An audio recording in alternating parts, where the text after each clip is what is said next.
Good morning student. अपने last video में हमने पार्ट्स पर मिलियन यहाँ तक कि 4 जो प्रतिशत और उस तरह के देखा था। अब अपना जो 5वां टॉपिक है मूल अंश, उसी के आधार पे हम जाते हैं कि भाई मूल अंश यानी कि, और ये भी 11वीं कक्षा में आ चुका है कि मूल अंश किसे कहते हैं।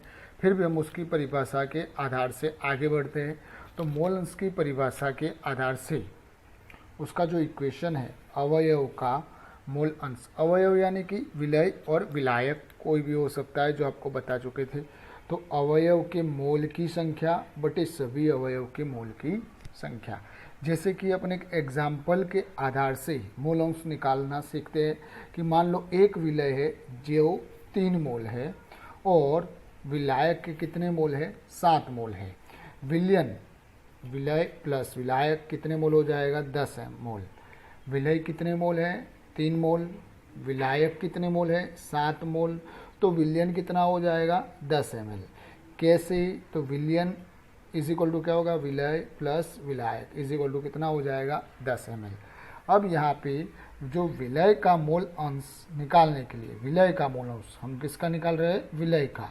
ये क्या था, विलय के मोल। तो विलय का मोल अंश के लिए क्या इक्वेशन बन जाएगा, विलय के मोल बटे कुल मोल। विलय के मोल बटे कुल मोल। तो विलय के मोल कितने थे, 3, और कुल मोल कितने थे, तो ये विलय और विलायक का जोड़ दिया जाए तो कितना हो जाएगा, 10 मोल। तो 3/10 यानी कितना आ जाएगा, 0.3 आ जाएगा। अब वैसे ही अगर विलायक का निकालना है, वैसे ही हमें किसका निकालना है, विलायक का मोल अंश निकालना है।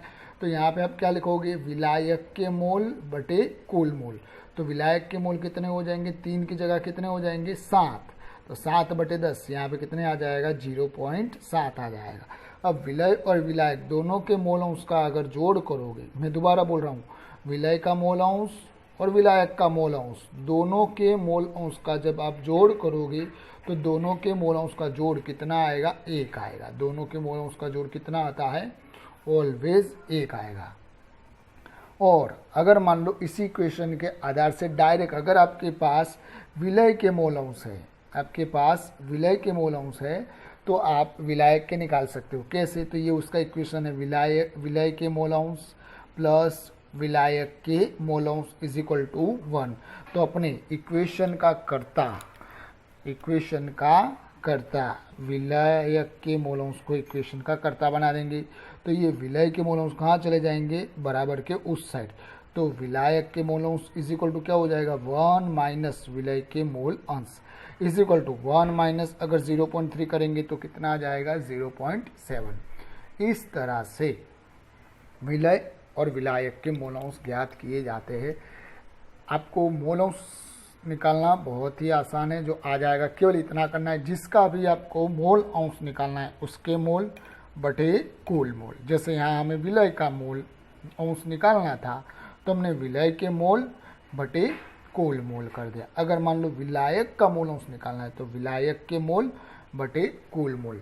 और मोल निकालने का सूत्र भी आपको ध्यान में है, द्रव्यमान बटे मोलर द्रव्यमान। मोल निकालने का सूत्र क्या है, द्रव्यमान बटे मोलर द्रव्यमान।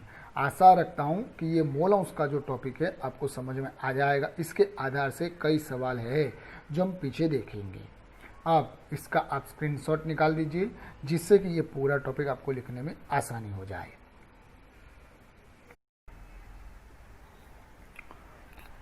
जो मोल अंश देखा था उसी के आधार से उसी का एग्जाम्पल हम देख लेते हैं।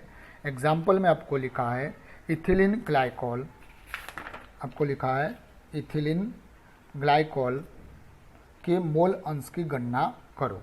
इथिलीन ग्लाइकॉल के मोल अंश की हमें गणना करनी है और उसके लिए आपको केवल दिया है 20% द्रव्यमान में इथिलीन ग्लाइकॉल उपस्थित है। तो उसके मोल अंश निकालना है। ये जो इक्वेशन जो आपको सूत्र लिखा है वो इथिलीन ग्लाइकॉल का है, C2H6O2, ये उसका बंधारणीय सूत्र है। इथिलीन ग्लाइकॉल मैंने केवल एक बार लिखा है और फिर उसको सूत्र के आधार से बता दिया है। अब दोबारा प्रश्न बोल देता हूँ, इथिलीन ग्लाइकॉल के मोल अंश की गणना करनी है। अब मोल अंश की गणना करने का जो सूत्र था तो उसके लिए क्या था, इथिनिल के इथिलीन ग्लाइकोल के मोल बटे कुल मोल। अब यहाँ पे हमें किसी के मोल नहीं दिए, केवल आपको क्या दिया है, 20% द्रव्यमान किसका, इथिलीन ग्लाइकोल का। अब 20% द्रव्यमान के आधार से हमें मोल निकालने हैं और मोल निकालने के बाद मोल अंश निकालने हैं। तो सबसे पहले हम क्या करेंगे, तो इथिलीन ग्लाइकोल का जो सूत्र था वो लिखेंगे।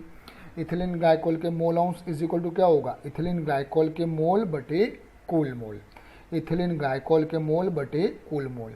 अब हमारे पास इथिलीन ग्लाइकोल के मोल नहीं है, हमारे पास ना तो इथिलीन ग्लाइकोल के मोल है ना तो कुल मोल है। तो वो निकालने के लिए हम क्या करेंगे, जो आपको यहाँ पे 20% लिखा है, क्या लिखा है, 20% लिखा है, उस 20% के ऊपर हम फोकस करेंगे और उसके आधार से हम इस तरह से लिख सकेंगे। ये जो C2H6O2 इथिलीन ग्लाइकोल के मोल, उसका सूत्र क्या होगा, द्रव्यमान बटे मोलिकुलर वेट, मोलर द्रव्यमान। अब द्रव्यमान कितना है, तो ये 20% का मतलब क्या हुआ, इथिलीन ग्लाइकोल कितने ग्राम होगा, 20 ग्राम, जल कितने ग्राम होगा, 80, और उन दोनों से जोड़कर विलयन कितना होगा, 100 ग्राम। ये 20% का जो मतलब है, मैंने आगे के लेक्चर में आपको बता दिया था। इथिलीन ग्लाइकोल यहाँ 20% का मतलब है इथिलीन ग्लाइकोल 20 ग्राम होगा, जल होगा वो 80 ग्राम होगा, और वो जो विलयन बनेगा वो कितना होगा, 100 ग्राम। तो यहाँ पे इथिलीन ग्लाइकोल के मोल में द्रव्यमान, तो द्रव्यमान इथिलीन ग्लाइकोल का कितना हुआ, 20। अब मोलर द्रव्यमान इथिलीन ग्लाइकोल का, ये जो मोलर द्रव्यमान जो आपको निकालना आता ही है, 2 कार्बन 6 हाइड्रोजन 2 ऑक्सीजन, तो अपने कार्बन का कितना होगा, 12, हाइड्रोजन का 1 होगा और ऑक्सीजन का कितना होगा, 16। वो सब हम जब रखेंगे तो कितना हो जाएगा, 60 ग्राम। तो वो हमने रखा है 20 ग्राम बटे 60 ग्राम, यहाँ पे ग्राम बटे मोल आ जाएगा। अब यहाँ 20 बटे जब आप 60 करोगे तो कितने मोल आ जाएंगे, 0.322। ये इथिलीन ग्लाइकोल के क्या मिल गए, मोल। वैसे ही हमें किसके मोल निकालने हैं, जल के मोल निकालने हैं। किसके मोल निकालने हैं, जल। ये इथिलीन ग्लाइकोल आपका क्या हो जाएगा, विलय हो जाएगा, क्या हो जाएगा, विलय। और ये जल आपका क्या हो जाएगा, विलायक। तो जल के मोल निकालने के लिए वही जल का द्रव्यमान कितना है, 80 ग्राम, और जल का मोलर द्रव्यमान, ये जल का मोलर द्रव्यमान वो कितना होगा, 18। H2O का मोलर द्रव्यमान कितना होगा, 18, तो वो कितना आएगा, 4.44। यानी दोनों के मोल का अब हमें क्या कर देना है, जोड़। विलय के मोल और विलायक के मोल को क्या करेंगे, जोड़ करेंगे। तो यहाँ विलय के मोल और विलायक के मोल का जोड़ कर दिया तो क्या आ गया, कुल मोल। कुल मोल कितना आएगा, 4.762। अब हमारा इक्वेशन में सारी वैल्यू रख देते हैं। इक्वेशन जो हमारा था कि इथिलीन ग्लाइकोल के मोल बटे कुल मोल, तो ये हमने क्या रखा, यहाँ से इसी इक्वेशन को मैं यहाँ ले आता हूँ। इथिलीन ग्लाइकोल के जो मोल थे वो कितने थे, 0.322, बटे कुल मोल कितने थे जो हमने ज्ञात किए, 4.762। तो वही हमने रखा, इथिलीन ग्लाइकोल के मोल बटे कुल मोल। तो उन दोनों का भाग करेंगे तो इथिलीन ग्लाइकोल के मोल कितने मोल अंश कितने आ जाएंगे, 0.067, जो हमें ज्ञात करना था। इथिलीन ग्लाइकोल के मोल अंश के लिए इथिलीन ग्लाइकोल के मोल बटे कुल मोल, और इथिलीन ग्लाइकोल के जो मोल अंश आ जाएंगे कितने आ जाएंगे, 0.067। अगर मान लो आपको जल के मोल अंश निकालने हैं, किसके निकालने हैं, जल के, यानी ये विलायक के निकाल दिया। विलायक के निकालने तो आपको इसी विलय को एक में से क्या कर देना है, बात कर देना, जो आगे के वीडियो में आपको सिखाया था उस तरह से आपको बात करना है, तो आपको जल के भी निकल जाएंगे। ये इथिलीन ग्लाइकोल के मोल अंश की गणना करने का जो सवाल है जो आपको आ जाएगा। अगर इसमें कोई क्वेश्चन है तो आप पूछ सकते हो, और इसका आप स्क्रीनशॉट निकाल दो क्योंकि ये लिखने में आपको आसानी होगी। अपना जो छठा टॉपिक है, मोलरता। मोलरता किसे कहते हैं, सबसे पहले आप देख रहे हो मैंने उसकी परिभाषा लिखी है, 1 लीटर विलयन में घुले हुए विलय के मोल की संख्या को उस विलयन की मोलरता कहते हैं। बहुत ही आसान है। 1 लीटर का विलयन होगा, ध्यान में क्या रखना है, 1 लीटर का विलयन होगा, 1 लीटर का विलयन होगा, उसमें जो घुले हुए विलय के मोल की संख्या को उस विलयन की मोलरता कहते हैं। दो ही शब्द याद रखने हैं, 1 लीटर का विलयन, उसमें घुले हुए विलय के मोल की संख्या। अब उसे हम उस विलयन की क्या कहते हैं? मोलरता कहते हैं। यानी दो ही शब्द हुए, 1 लीटर का विलयन और उसमें घुले हुए विलय के मोल की संख्या को उस विलयन की मोलरता कहते हैं। मोलरता को कैपिटल एम से दर्शाते हैं। भाई ये ध्यान में रखने वाली बात है, इसलिए मैंने अलग पेन से भी दर्शाया है। मोलरता को कैपिटल एम से दर्शाते हैं। अब उस मोलरता का जो इक्वेशन है वो हमने दर्शा दिया है। तो मोलरता का इक्वेशन क्या होगा? तो मोलरता इज इक्वल टू विलय के मोल बटे विलयन का लीटर में आयतन। फोकस करने वाली बात है कि जो आयतन हमने स्पेसिफिक बता दिया है, किस में लेना है आपको? लीटर में लेना है। यानी ना तो ml में लेना है, मिलीलीटर में लेना नहीं, केवल और केवल लीटर में लेना है। यानी आपको अगर मिलीलीटर में दिया हो तो उसको कन्वर्ट करके आपको लीटर में बदलना होगा। यानी मोलरता का इक्वेशन बहुत ही आसान, विलय के मोल बटे विलयन का लीटर में आयतन। अब जो घुमाने की जो बात होगी वो ज़्यादातर आपको डायरेक्ट मोल नहीं देंगे, वो आपको द्रव्यमान देंगे। अगर पदार्थ का द्रव्यमान दिया होगा तो उस पदार्थ के द्रव्यमान के आधार से आप उस पदार्थ का मोल भी निकाल सकते हो। आपको मोल का इक्वेशन ध्यान में है कि द्रव्यमान बटे मोलर द्रव्यमान। अब जब द्रव्यमान बटे जो मोलर द्रव्यमान आपको वो ज्ञात है तो उसी के आधार से आप मोल निकाल दोगे। अब यहाँ पे मोलरता का एसआई मात्रक इम्पोर्टेंट है। मोलरता का जो एसआई मात्रक है, मोल लीटर इनवर्स या कैपिटल एम भी हम दर्शा सकते। मोलरता का एसआई मात्रक क्या है? मोल प्रति लीटर या मोल लीटर इनवर्स या कैपिटल एम भी दर्शा सकते हैं। अब यही मोलरता का एक एग्जाम्पल के आधार से देखते हैं। आपको लिखा है उस विलयन की मोलरता की गणना कीजिए। उस विलयन की मोलरता की गणना कीजिए जिसमें 5 ग्राम क्या है? NaOH, यानी NaOH का कितना ग्राम? 5 ग्राम, और 450 ml विलयन, यानी विलयन कौन है? 450 ml का, और विलय कौन है? 5 ग्राम NaOH घुल चुका है। यानी NaOH आपका क्या हो जाएगा? विलय हो जाएगा, और किसके अंदर? 450 ml जल के विलयन में। अब इसकी हमें मोलरता ज्ञात करनी, तो सबसे पहले विलय की क्या निकालेंगे? मोल निकालेंगे। हमारे इक्वेशन में क्या रखना है? विलय के मोल। लेकिन हमें क्या दिया है? द्रव्यमान दिया है। तो मोल का सूत्र क्या होगा? द्रव्यमान बटे मोलिकुलर वेट, यानी मोलर द्रव्यमान। तो द्रव्यमान NaOH का कितना है? 5 ग्राम, और मोलर द्रव्यमान NaOH का कितना है? 40 ग्राम। कैसे? तो आपको मालूम है Na plus O plus H। Na का कितना होगा? 23, ऑक्सीजन का 16, हाइड्रोजन का 1, यानी कुल मिलाकर कितना हो जाएगा? 40। यानी ये हमने मोलर द्रव्यमान NaOH का रखा 40। विलय के मोल, विलय के तौर पे कौन था? NaOH। यानी NaOH के मोल निकालने के लिए NaOH का द्रव्यमान बटे NaOH का मोलर द्रव्यमान। तो NaOH के मोल कितने आ जाएंगे? 0.125 मोल। अब ये तो कंप्लीट हो गया, विलय के मोल हमारे पास आ गई 0.125 मोल। अब हमें विलयन का आयतन किस में चाहिए? लीटर में। तो लेकिन हमें दिया किस में है? 450 मिलीलीटर में। विलयन का आयतन हमें किस में दिया है? मिलीलीटर में। तो उस मिलीलीटर को मैं किस में कन्वर्ट कर दूंगा? लीटर में। यानी मिलीलीटर को जब लीटर में कन्वर्ट करना हो तो 1000 से भाग देते। आपको सिखाया था छोटे में से अगर बड़ा जाना है तो हम 1000 से भागेंगे। तो 1000 से भाग देंगे तो मिलीलीटर का किस में बन जाएगा? लीटर में। तो 1000 से भागेंगे तो क्या आएगा? 0.450 लीटर, यानी लीटर में आ गया। हमें NaOH के मोल भी मिल गए, विलयन का आयतन लीटर में भी, तो वो दोनों वैल्यू अपने यहाँ पे ऐड कर देते हैं।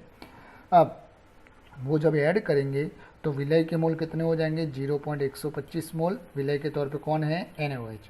और विलयन का जो आयतन लीटर में कितना हो जाएगा? 0.450 लीटर।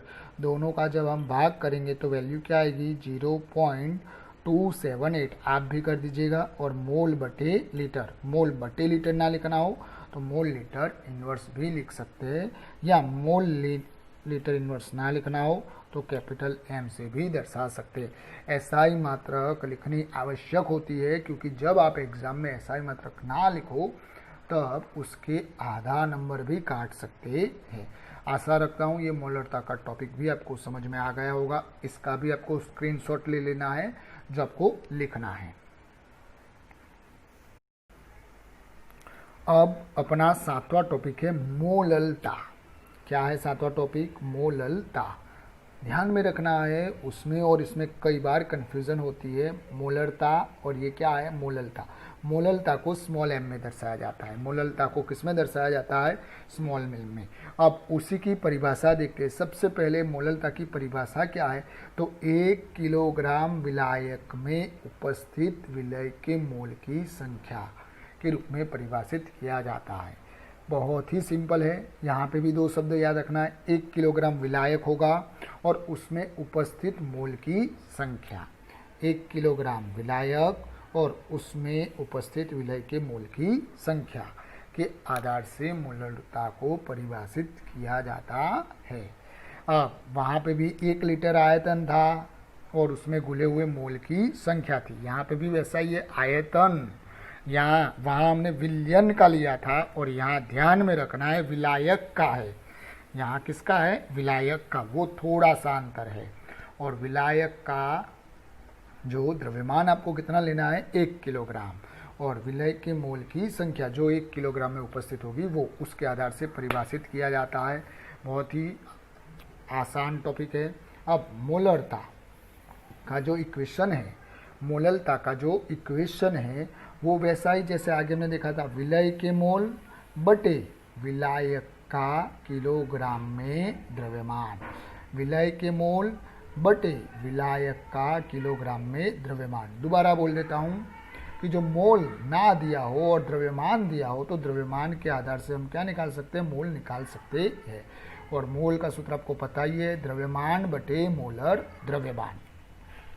विलायक वहाँ पे विलयन था, यहाँ पे विलायक है। वहाँ पे विलयन लीटर में था, यहाँ विलायक किलोग्राम में दर्शाना पड़ेगा। एक एग्जाम्पल के आधार से देखते हैं, यानी आपको अच्छे से समझ में आ जाएगा। आपको एक एग्जाम्पल पे लिखा है 2.5 ग्राम एसिटिक अम्ल। ये जो इक्वेशन है CH3COOH, उसे हम एसिटिक अम्ल कहते हैं। क्या कहते हैं? एसिटिक अम्ल। 2.5 ग्राम एसिटिक अम्ल के 75 ग्राम बेंजीन में विलयन की मोलरता की गणना करो।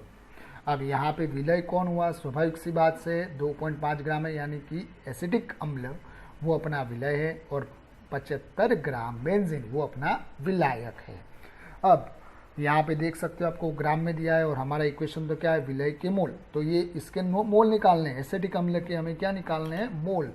तो विलय के मोल मैंने लिखे हैं, तो विलय की जगह पे हम एक चीज़ ऐड कर सकते हैं, CH3COOH विलय के मोल। CH3COOH विलय के मोल। तो वो द्रव्यमान CH3COOH का द्रव्यमान कितना दिया है? 2.5 ग्राम। और उसका मोल द्रव्यमान कितना होगा? 60, जो मैंने डायरेक्ट लिख दिया है 60 ग्राम।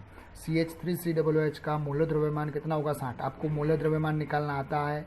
कार्बन के 12, हाइड्रोजन का 1, ऑक्सीजन के 16, उस तरह से कितने आ जाएंगे? 60।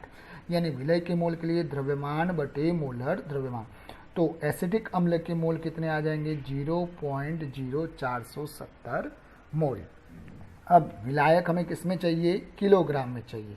विलायक हमें किस में चाहिए? किलोग्राम में। अब किलोग्राम की जगह यहाँ पे आपको किस में दिया है? ग्राम में दिया है। 75 ग्राम लिखा है, देख सकते हो।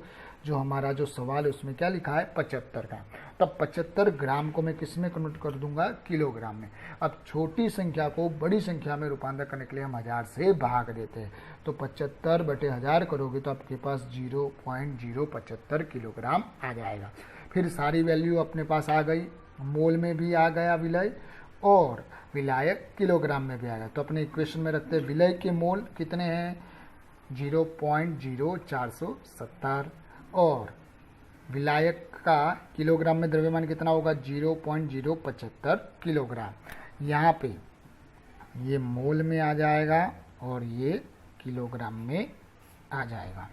अब उन दोनों का जब आप भाग करोगे तो 0.556 जो आपकी वैल्यू आ जाएगी और उसकी एसआई मात्रक आएगी मोल किलोग्राम इनवर्स। ध्यान में रखना है कि ये जो एसआई मात्रक आपको कंपलसरी लिखनी है। अगर आप एसआई मात्रक ना लिखो तो उसका आधा नंबर कट सकता है। ये आपका मोललता का टॉपिक भी कंप्लीट हो गया। मोललता भी बहुत ही आसान है जो आपको याद रह जाएगी। अब इसका आप स्क्रीनशॉट निकाल दीजिए जिससे ये आपको लिखने में आसानी हो जाएगी। इसी के आधार से जो कई और सवाल है अभ्यास के वो अपने नेक्स्ट वीडियो में अपने देख लेंगे। आशा रखता हूँ आज जितने मैंने जो 4 टॉपिक चलाए वो आपको आ जाएंगे और फिर भी अगर किसी में आपको प्रॉब्लम है तो आप मुझे बता सकते हो और उसका आप ये सारे टॉपिक लिखकर जो होमवर्क के तौर पे मैं ये देखूँगा आपने लिखे कि नहीं लिखे, इसलिए आप मुझे वो सेंड भी कर सकते हो।